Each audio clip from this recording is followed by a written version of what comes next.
Hoje, dia 15 de maio de 2023, a Rede Globo vai exibir, na sua principal faixa de filmes, que é a Tela Quente, o filme Superação, o Milagre da Fé, que é um filme muito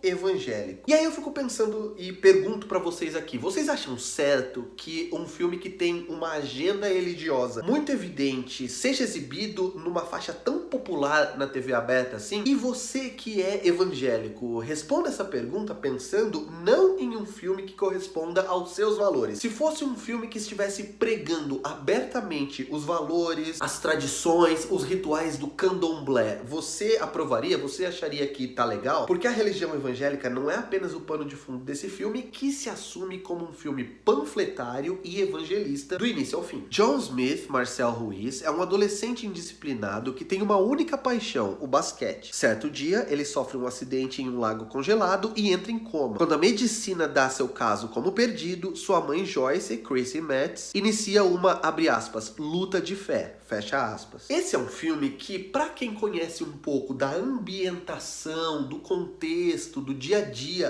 dentro de uma igreja evangélica, faz uma boa reconstituição desses espaços, quando você vê ali os cultos, o pessoal louvando, o jeito de olhar, o jeito de mexer a mão, de posicionar o corpo é bastante convincente, assim como detalhes, por exemplo, o jeito dos personagens se vestirem, quando tem até o filho do pastor que deve ter, sei lá, 6, 7 anos e tá usando ali uma camisa social, uma roupinha social para ir pro culto. E também, claro, os preconceitos que são tão comuns aos evangélicos. A mãe do protagonista, por exemplo, é uma pessoa que tem preconceito com tudo, com cabelo arrepiado e com gel, com pessoas que falam gírias e também com o rap, por exemplo, quando tem um cantor lá que faz um rap no meio do louvor, porque é claro, né, dentro da filosofia, da ideologia evangélica, se é uma manifestação cultural que vem ou de países africanos ou asiáticos, seja as religiões de matriz africana, seja o budismo, seja anime, seja samba, seja rap, seja o rock and roll, é considerado do diabo. De um ponto de vista de linguagem, esse filme até que faz um trabalho decente em alguns momentos, por exemplo, de maior tensão. A diretora Roxanne Dawson usa uma câmera um pouco mais nervosa, um pouco mais instável para transmitir essa tensão pra gente. Em alguns momentos ela utiliza uns planos assim de ângulos altos que aparentemente não poderiam ser explicados, mas que me parece que ela tá querendo mostrar ali o ponto de vista de Deus. Eu acho que a sequência que é a mais importante do filme, que é a sequência do acidente e do resgate, é bem realizada, e até ali ainda existia algum tipo de tensão, porque eu realmente acho que poderia acontecer alguma coisa com o menino, porque conhecendo a ideologia evangélica, eu sei que esse filme poderia permitir que esse menino morresse, porque toda a lição seria dos pais, da família, dos amigos, que iam aprender com a morte do menino e Deus ia falar com eles através daquela tragédia e escrever certo por linhas tortas. Mas a partir do momento que a gente entende que esse vai ser um filme em que vai haver uma luta pela vida por parte do menino em coma, com a mãe ali não desistindo dele, com as vigílias de oração feitas pelos amigos e etc., aí não há nenhuma dúvida mais que ele vai se safar no final, que ele vai sobreviver, e é claro que o filme perde conflito, a gente sabe que vai dar tudo certo e o envolvimento do espectador acaba sendo muito menor, obviamente. E o que eu vou falar agora não tem a ver com fé e não tem a ver com Deus, tem a ver sim com a estrutura da religião organizada do jeito que ela é. Porque esse é um filme que replica todas as mensagens mais perigosas da igreja evangélica, e eu vou falar sobre algumas delas aqui. É engraçado, por exemplo, que essa frase, né, de que ele está lutando pela vida, lute, né, você é um guerreiro, você não desiste nunca, que são termos que para a maioria das pessoas seria uma expressão idiomática, né, de ele estar lutando pela vida, na verdade é levada aqui literalmente, e isso leva para algo que eu considero a mensagem mais perigosa do filme, que é, quanto menos científico, quanto menos alinhado à medicina, mais divino aquele evento é. E isso faz realmente com que o filme tenha alguns momentos ali que desprezam a ciência de uma maneira que eu já vi acontecer muito por parte de evangélicos. Não é à toa, por exemplo, que a agenda anti-vacina seja tão comum entre essa galera. Outra coisa que é muito perigosa, pra dizer o mínimo, eu diria que é bem canalha, é a lição final do filme, porque tudo aquilo poderia ser apenas um evento do acaso, o menino deu azar, mas a partir do momento em que esse filme trata tudo o que aconteceu com ele como um veículo pelo qual Deus vai falar com ele para ensiná-lo a ser uma pessoa melhor, isso se torna uma manipulação bem cruel, porque no começo do filme, quando a mãe tá super preocupada com ele e a professora também, ele é nada mais, nada menos que um adolescente normal. Às vezes ele tá fazendo uma coisa, por exemplo, ele não tá prestando atenção na mãe, ou ele não faz a lição de casa, não porque ele é um pecador, porque ele é uma pessoa horrível, mas porque ele é um menino de 14 anos, sei lá, deve ser mais ou menos isso, que só pensa em basquete, que só pensa nas meninas, mas o filme vê isso como algo tão assim errado, tão pecaminoso, e ele passa por tudo que ele passa, ele quase morre, ele quase tem danos irreversíveis no cérebro, pra chegar no final e reconhecer que ele tem tudo que uma pessoa precisa pra ser feliz, pra ele ser grato pela vida que tem, pra ele reconhecer o valor da mãe, e isso é algo, como eu falei, bastante cruel, e infelizmente vai ter muita gente que vai ver essa mensagem como uma mensagem edificante, inspiradora, quando na verdade ela é bastante deturpada, bastante cruel, como eu já falei. Tem também a questão de que se é Deus que permitiu aquilo pra depois salvar aquele menino, por que que Deus decidiria salvar apenas ele e permitir que tantas outras pessoas não tivessem a mesma sorte? O filme até tenta se desculpar por isso, colocando ali nos 45 minutos do segundo tempo essa discussão entre alguns personagens. Alguns deles trazem isso à tona de uma maneira bastante inconveniente, como a professora, né, que o menino acabou de sair do coma e ela pergunta isso pra ele, né, por que você e não o meu marido? Mas o que me parece é que o filme tá só tirando das costas, né, o filme tá só tirando o dele da reta, porque sabe que isso também é uma mensagem bastante problemática. Enfim, se você chegou ao final desse vídeo, eu acredito que você vai ter algo pra contribuir também, então me diga aqui embaixo o que você acha das discussões que eu apresentei aqui, com respeito, com educação. Você conseguiu ver o filme? Gostou, não gostou? Concorda ou discorda dos pontos que eu apresentei nessa crítica? Não se esquece de dar um like nesse vídeo, desse lado eu vou deixar o meu ícone pra você se inscrever no canal, e não se esquece de clicar no sininho em sempre, pra sempre receber as notificações de vídeos novos por aqui, e desse outro lado eu vou deixar a sugestão de um outro vídeo pra você ver depois desse, beleza? Eu vou ficando por aqui, um abraço, tchau!